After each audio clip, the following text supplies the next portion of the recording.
नमस्कार दोस्तों, मैं संजय सिंह राजपूत, आपका बिजनेस कोच और मार्केटिंग कंसल्टेंट। आज दोस्तों मैं आपके सामने बहुत ही शानदार एक स्टोरी से अपनी बात रखना चाहूँगा और वो स्टोरी हमारी मार्केटिंग से रिलेटेड, हमारे बिजनेस से रिलेटेड और हमारे सिस्टम से रिलेटेड। बिल्कुल वो कहानी एकदम सटीक बैठती है दोस्तों। तो आज वो कहानी आपके साथ मैं शेयर कर रहा हूँ और मुझे बड़ी खुशी है, उसको बहुत ध्यान से सुनना है आपने। एक बार की बात है, ये बातें पुरानी हैं और पुरानी कहानियां बड़ी प्रेरित करती हैं। तो एक बार की बात है, एक बहुत ही साधारण सा व्यक्ति लेकिन बहुत ही पुण्य व्यक्ति जिसका नाम रामदास था, वो अपने बच्चों और फैमिली को लेके एक गांव से दूसरे गांव जा रहा था। रास्ता थोड़ा लंबा था और बहुत ज्यादा तेज गर्मी थी और वो बच्चों को जब लेके जा रहा था तो प्यास के मारे बुरा हाल था उस पूरी फैमिली का। उसके बाद जो थोड़ा बहुत पानी बचा था, वो पानी वो ऑलरेडी अपने बच्चों को पिला चुका था, खत्म हो चुका था और गर्मी बढ़ती जा रही थी। बड़ा परेशान था, उसको कहीं भी पानी नजर नहीं आ रहा था। इवन हालत ये हो गई थी उसको भगवान से प्रार्थना करने की, हे भगवान मुझे कोई रास्ता दो, मुझे कोई कुछ ताकत दो जिससे कि मैं अपने परिवार की जो है प्यास बुझा सकूं, मेरे को पानी कहीं से इंतजाम करा दो।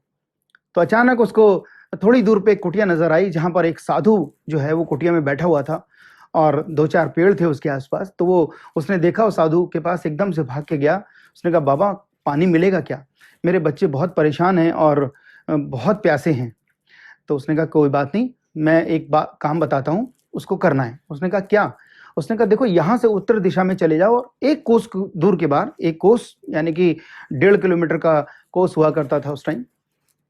तो वो एक कोस दूर जाओ और वहां पर एक छोटी सी दरिया बह रही है, वहां जाके आप पानी पियो, पानी लेके आओ और अपनी बच्चों की प्यास बुझाओ।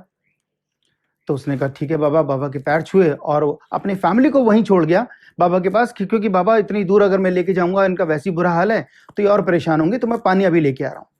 तो वहां से वो बाबा से एक मटकी ली, उसने मटकी लेके वो दरिया की तरफ मूव कर गया। वहां पहुंचा, उसने दरिया से पानी लिया, पानी खुद भी पिया और पानी भरा और वो अपने बच्चों की तरफ, उस कुटिया की तरफ मूव करने लगा, चलने लगा। लेकिन जैसे ही थोड़ी दूर आगे गया तो अचानक उसको क्या दिखता है कि रास्ते में 4-5 लोग आ रहे हैं। उन्होंने जैसे ही रामदास के हाथ में मटकी देखी, पानी देखा, तो एकदम से उसके पास दौड़े हुए आए कि अरे जजमान, अगर हमको ये पानी मिल जाए तो हमारी बहुत प्यास लग रही है। तो उसने कहा, कोई बात नहीं, आप पानी पीजिए। तो उसने वो पानी जो है उनको पिलाना शुरू किया। जैसे ही उन सबको पानी पिलाया, उसकी मटकी खाली हो गई। उसने कहा, चलो खैर कोई बात नहीं, पुण्य का काम किया, पानी पिलाना तो वैसे ही पुण्य का काम होता है। ये सोच के वो दरिया में वापस दरिया की तरफ चला पड़ा। दरिया में गया, फिर से उसने पानी भरा, फिर से वो रास्ते में आ रहा था। तो उसने फिर देखा कि कुछ फिर राहगीर आ रहे थे रास्ते में, क्योंकि रास्ता था तो राहगीर आ रहे थे, गर्मी का टाइम था। जैसे उसकी तरफ मटकी देखी, फिर राहगीर एकदम से दौड़ के उनके पास आए और वो कहने लगे कि भाई साहब पानी पिलाओगे क्या? तो उसने कहा, क्यों नहीं। अब पुण्य का काम समझ के उसने उनको भी पानी पिलाना शुरू किया। देखते देखते मटका फिर से खाली हो गया। अब उसने ऊपर की तरफ देखा, हे भगवान, और कह के वो फिर दरिया की तरफ दौड़ पड़ा। और इस तरीके से जब भी वो दरिया से मटकी भर के लेके आ रहा था, रास्ते में कोई ना कोई उसे राहगीर मिल जाता था या और लोग मिल जाते थे और उसका वो पानी खत्म हो जाता था। लेकिन वो पुण्य का काम समझते समझते वो बार बार सबको पानी पिलाया जा रहा था। लेकिन इतनी देर में 2 घंटे बीत गए और सब लोग वहां पे, उसके जो बच्चे बेहाल हो गए, परेशान हो गए उस गर्मी में। तो उन्होंने बाबा से कहा, हमारे जो पापा हैं, पिताजी हैं, वो गए हैं, पता नहीं कहाँ गए। तो उन्होंने कहा, नहीं नहीं, अब यहाँ से एक कोस दूरी है, ज्यादा दूर नहीं है। तो उन्होंने कहा, ठीक है मैं देख के आता हूँ। तो वो जो बाबा हैं वो रास्ते में चल पड़े उसे देखने के लिए। तो देखा कि वो रामदास जो है वो लोगों को पानी पिला रहा है। तो रामदास के पास पहुंचे बाबा। तो उन्होंने कहा, यार आप क्या कर रहे हो? तो उसने कहा, बाबा पानी पिला रहा हूँ, क्योंकि जब भी मैं पानी भर के लाता हूँ कोई ना कोई राहगीर आ जाता है, तो मैं सोचता हूँ पुण्य का काम कर रहा हूँ, इसलिए मैं उनको पानी पिला रहा हूँ। और तो कह रहा, नहीं, ये पुण्य का काम कहाँ हुआ? तुम्हारे इस पुण्य के काम के चक्कर में तुम्हारे जो बच्चे हैं, परिवार है, चाहे वो प्यासे मर जाएं, तो ये पुण्य का काम कहाँ हुआ? तो ये सुनकर उसने कहा कि फिर मैं क्या करूं? तो उसने कहा, जो काम मैंने किया वही तुम्हें करना था। तो उसने कहा, बाबा ऐसा आपने क्या किया, मेरे को तो अभी तक समझ में नहीं आया।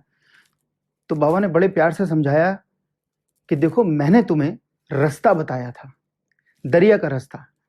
लाने को तो मटकी भर के मैं तुम्हारे परिवार को पानी पिला सकता था, लेकिन मैंने ऐसा नहीं किया। मैंने तुम्हें दरिया का रास्ता बताया, अपनी प्यास बुझाओ, परिवार की प्यास बुझाओ। और अगर तुम्हें कोई भी रास्ते में राहगीर मिल रहा था तो उसको भी दरिया का रास्ता ही बताना था। तुम्हें भर भर के लाके उनको पिलाने की कोई जरूरत नहीं थी दोस्त। तो जैसी बाबा ने ये बात बोली और बाबा कह के वो जंगल में चले गए, अंतर्ध्यान हो गए। वो व्यक्ति वहीं खड़ा रहा, उसने कहा हाँ ये तो बहुत बड़ी गलती कर रहा था मैं। दोस्तों ये कहानी जो है ना हमें बहुत ज्यादा प्रेरित करती है उस बात के लिए, क्योंकि हम जिस इंडस्ट्री में हैं, जिस काम में हैं, जिस बिजनेस में हैं, वो हमारा एक बहुत बड़ा टीम वर्क बिजनेस है।